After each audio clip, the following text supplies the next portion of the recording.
আমরা দেখা করছি, কথা বলছি। আমরা বলতে চাই, আপনাদের গোয়েন্দা বিভাগ থেকে শুরু করে প্রশাসনে যারা রয়েছেন, আপনাদেরকে উদারত আহ্বান রাখতে চাই, আমাদের সামনে কোনোভাবে উদাহরণ পেশ করার সাহস করবেন না। আমাদের সিলেটে কি হয়েছে, আমাদের যশোরে কি হয়েছে, মাহফিলে এই উদাহরণ আমাদের কাছে কোনোভাবে পেশ করার চেষ্টা করবেন না।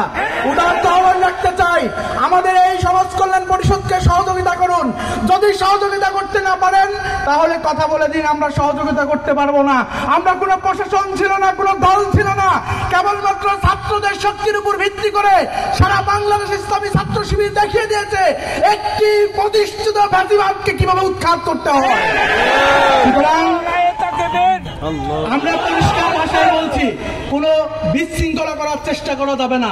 মাহফিলকে শতভাগ যেভাবে বাস্তবায়ন করা যায়, এদেশ খান জাহান আলীর বাংলাদেশ, এই বাংলাদেশ যে বাংলাদেশ সারা পৃথিবীতে রোল মডেল ইসলামের জন্য, যে বাংলাদেশকে আজকে মুজিবুর রহমান নিজামীর নামে চিনে, যে বাংলাদেশকে কাদের মোল্লার নামে চিনে, যে বাংলাদেশকে কামরুজ্জামানের নামে চিনে, সে বাংলাদেশের নতুন কোন ফ্যাসিবাদকে এই বাংলাদেশের জনগণ উত্থান হতে দিবে না।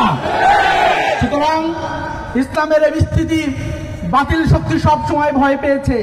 আমাদেরকে আমাদের গাছ ধারা দিয়ে দাঁড়াতে হবে, আমাদেরকে শাহাদাতের তামান্না নিয়ে দাঁড়াতে হবে, আমাদেরকে দাওয়াতি কাজ আমাদের পরিবার থেকে শুরু করে প্রত্যেকটি জায়গায় পৌঁছে দিতে হবে।